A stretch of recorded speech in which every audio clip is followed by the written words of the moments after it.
बताइए, तीन पहियों का यमराज, आपने बहुत अच्छा एक नाम दिया है, तीन पहियों का यमराज, इसका क्या मतलब? उद्देश्य ऐसा है कि इस ई रिक्शा का जो निर्माण हुआ था वो ये हुआ था कि छोटी गाड़ी है, सौर ऊर्जा बैटरी से चलती है, तो पर्यावरण को बहुत ज़्यादा इसमें महत्वता दी गई थी। तो ये एक तरह की सोसाइटी को गिफ्ट था। बट धीरे धीरे क्योंकि नॉलेज न होने की, ट्रेनिंग न होने की वजह से, प्लस कुछ लालच की वजह से इसका उपयोग गलत ढंग से होने लगा, जिसके लिए जो चला रहा है, जिसके अंदर बैठा है, उसके अलावा आसपास के लोगों के लिए ये खतरा बन गया। तो वो जा किसी और मार्ग से रहे हैं और रास्ते में अगर किसी और की वजह से उनके साथ दुर्घटना हो जाती है तो उनके लिए यमराज का बुलावा ही हो जाता है। तो हम इसलिए हमने इसका नाम इसलिए रखा है कि इसको सुधारना है, इसकी जो सही वक्त थी उसको आप सामने लेके आना है, ताकि जो चला रहे हैं वो जो मालिक हैं वो इसको समझें और उस तरह से उपयोग करें। आप इस पर किस तरह का मुहिम शुरू कर रहे हैं? हम इस पर हमारे सोशल मीडिया के थ्रू, प्लस हम लोग सड़क पे थोड़ी थोड़ी वर्कशॉप के थ्रू बाइट्स ले रहे हैं ड्राइवर से, उनको बताने की कोशिश, उनसे पूछने की कोशिश कर रहे हैं कि क्यों आप ऐसा कर रहे हो। तो धीरे धीरे ये अभी हम लोग को चलते चलते कुछ ही समय हुआ है, अब आगे इसका कितने लंबा सफ़र है पता नहीं, लेकिन हम लोग का उद्देश्य यही है कि पैसेंजर में पैसेंजर और लोडर में लोडर चले, ताकि जो नियम और जो मानक और जो सरकार इतने बड़े बड़े लोगों ने नियम सारे बनाए हैं वो फॉलो होकर चल रहा है, तो दुर्घटना की संभावना बहुत कम है। क्या अभी तक आपने किसी सरकार से इस तरह की मांग की? नहीं, हम ज़रूर, अभी तो हमें जैसे बोला कि अभी तो कुछ थोड़ा ही समय हुआ है, धीरे धीरे हम लोग सरकार के पास भी एक सत्यापन देने जाके कि ये हमारे निर्देश हैं, और उससे ज़्यादा लोगों को जागरूक होना है, जो सवारी उसमें बैठी है उसको जागरूक होना है, ताकि वो सवाल जवाब कर पाए ड्राइवरों से कि भाई आप ऐसा मत करो, इस तरह से मत काट के चलो। मैं ऐसा देखा भी हूँ कि अधिकतर तीन पहिया जो बैटरी रिक्शा है, कहीं भी अचानक मुड़ जाना, पलट जाना और इस तरह की तमाम घटनाएं घटती रहती हैं। तो ये सब चीज़ों के लिए आप बहुत इतना संघर्ष और इतना इस तरह का आप मुहिम एक छेड़े हैं, इससे बहुत ही अच्छा प्रयास है। यही है कि अब जो जागरूकता हम जैसे लोगों में है, वही जागरूकता जो सवारी उसमें ट्रैवल कर रही है, जो चला रहा है, उनमें भी आए, ताकि लोग एक दूसरे सवाल करना शुरू करें, भाई ये खतरा है, ये गलत है, ये मत करो। तो धीरे धीरे बहुत से लोग सुधर गए। देखिए, जहाँ तक हम लोगों का अपना मानना है कि यहाँ पे हमारे पास तीन जिम्मेदार लोग हैं। एक तो शासन, जिसमें कि हमारे गवर्नमेंट के परिवहन निगम आ जाता है, यातायात के पुलिस कर्मी लोग आ जाते हैं, और दूसरा हमारे जो वाहन स्वामी, जिम्मेदारी उनकी भी बनती है, और तीसरे जो चालक, चौथे हम जोड़ सकते हैं जो सवारी जो बैठ रही है। तो इन सब को अपनी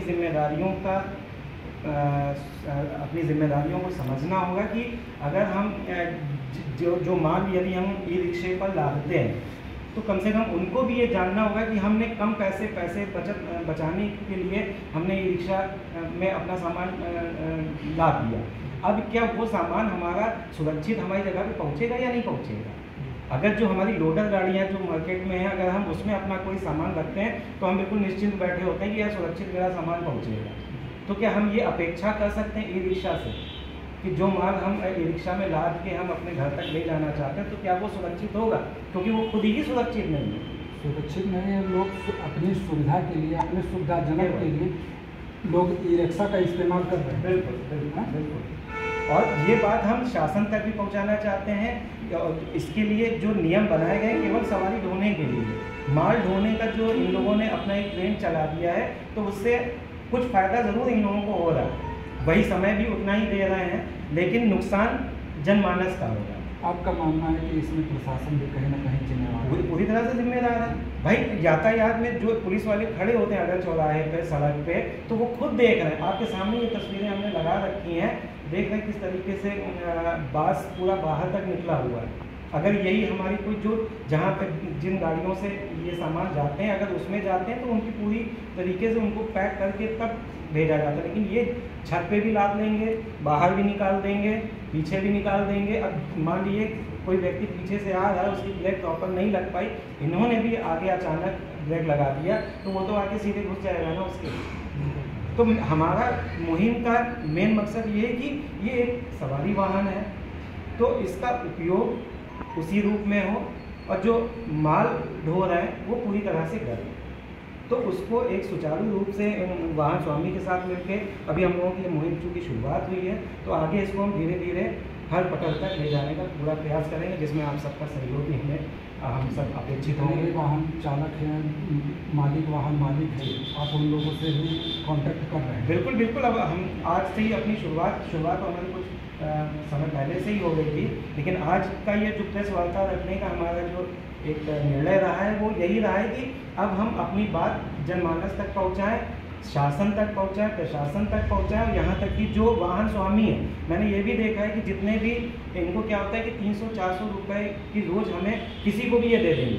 कोई भी मैंने देखा है शहर में कि आज मान लीजिए मेरे पास लाइसेंस है, वैध लाइसेंस है, तो हम रोज़ चला रहे हैं, आज मुझे कोई काम आ गया तो आज मैं वो रिक्शा लेके नहीं जा रहा हूँ, तो वाहन स्वामी क्या करेगा कि अच्छा आज हम नहीं जा रहे, कोई और भी मिला ये तो चला ही लेगा, उसको भी दे देंगे।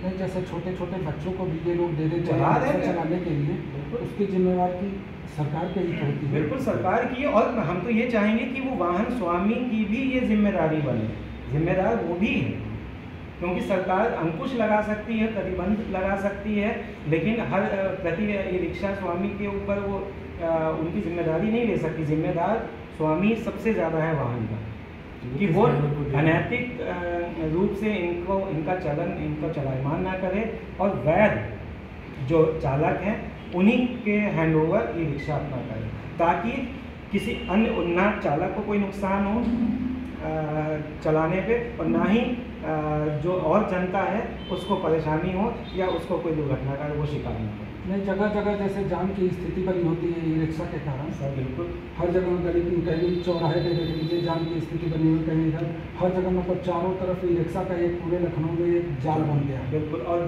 जाल तो बन ही चुका है। और जहाँ तक मैं आपको बता दूँ, जो पहले एक वैध तरीके से जैसे टेम्पो हमारे शहर में चलती थी या ऑटो चलते थे, तो ये बाकायदा ये परमिट के दौरान, परमिट जब तक रहता था तब तक चलते थे, परमिट खत्म हुआ तो ये घर पे बैठ जाते थे, जब परमिट इनका फिर से रिन्यू होता था तब फिर ये रोड पे लाते थे। लेकिन इनके साथ ऐसा कोई भी नॉर्म्स ये फॉलो नहीं कर, ये जब जैसा हवा है नहीं है तो भी ये चलाएंगे, घर चल रहा है, धीमे चल रहा है, ब्रेक है या नहीं है, तो भी इनको बस अपना 100-200 रुपये पूरे करने हैं बस, जहाँ तक मैं समझता हूँ। तो ये गलत है, क्योंकि आप पैसा ले रहे हैं सवारी से और आप एक क्या नाम है कमर्शियल काम कर रहे हैं, तो आप कम से कम एक सुरक्षा का कोई मापदंड तो आप रखिए कि जैसा आप चाहेंगे जनता को आप परोस। योग एवं थिएटर एवं फिल्म वेलफेयर एसोसिएशन की तरफ से आप सभी का इस यूपी प्रेस क्लब में आप सभी का हार्दिक स्वागत करते हैं।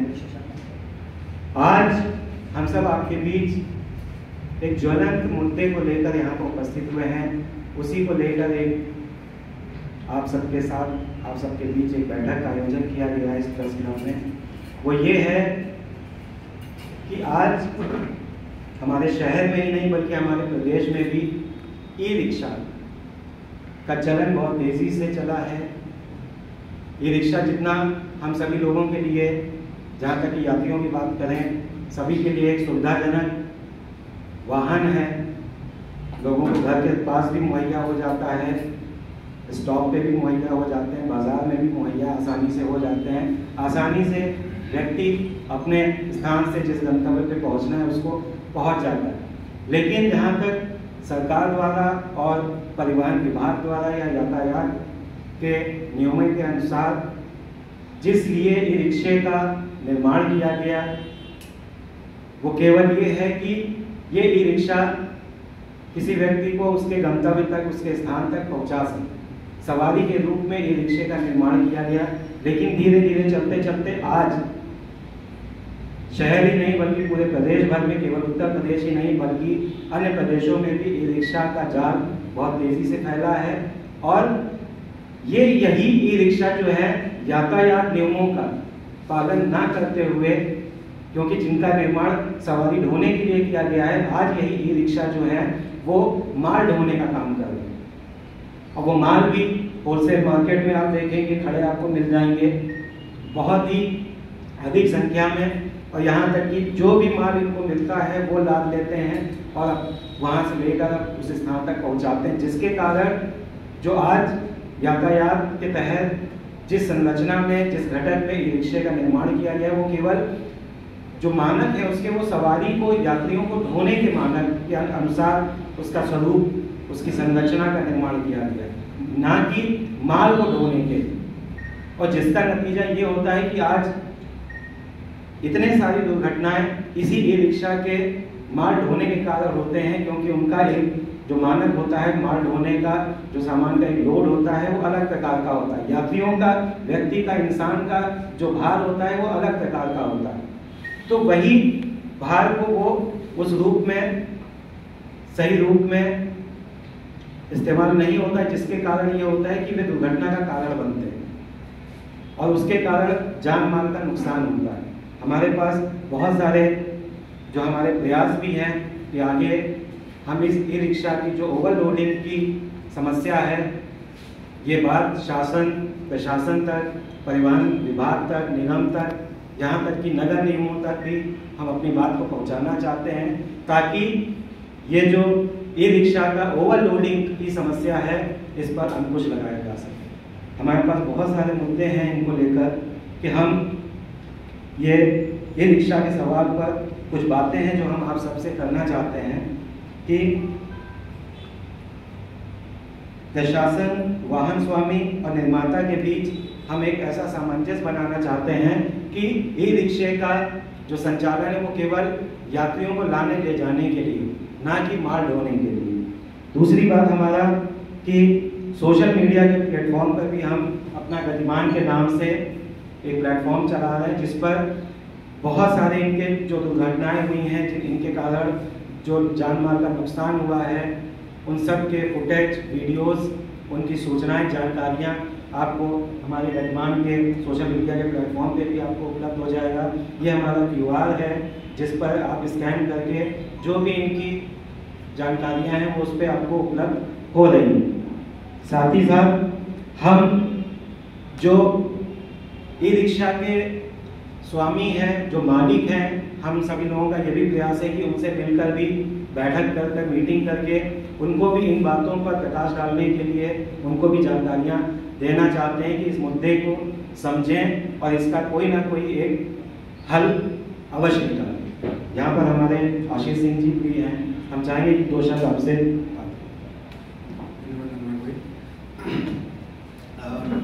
अनुराग भाई ने आपको सारी चीज़ें बताई। इसमें है कि ऐसा नहीं है कि ई रिक्शा को हम लोग हटाने के लिए ये मुहिम चला रहे हैं, इसको सुधार के लिए ये मुहिम है हमारी। तो इसके लिए चाहे प्रशासन को एकदम सख्त होना पड़े, अगर नियम आ भी जाते हो प्रशासन सख्त नहीं है तब भी ये इनका चलन चलता रहेगा। दूसरी चीज़ें जो चालक हैं उनकी एक वर्कशॉप अगर डेवलप हो पाए, हम लोग उसका भी प्रयास करेंगे कि उनको ट्रैफिक नियम प्लस कितना वो क्या हो सकते हैं, क्योंकि आपने देखा होगा कि ई रिक्शा के भी लोडर वाले एक अलग सेगमेंट आ गया है। कुछ लोडर वाले स्ट्रक्चर में ई रिक्शा आए हैं तो वो बनाए ऐसे जा रहे हैं कि उसमें 200 किलो 300 किलो जो भी उनका क्षमता है वो कैरी कर सकें। लेकिन ये जो पैसेंजर वाले हैं वो जब ये माल ढोते हैं तो उसका संतुलन और सबसे ज़्यादा खतरा आसपास के लोग उनके जो चल रहे हैं ट्रैफिक में उनको होता है। तो इसीलिए हम लोगों ने ये पहल शुरू किए हैं कि प्रशासन के साथ साथ लोगों के जहन में भी इसकी सुरक्षा और इसकी मान्यता सामने है।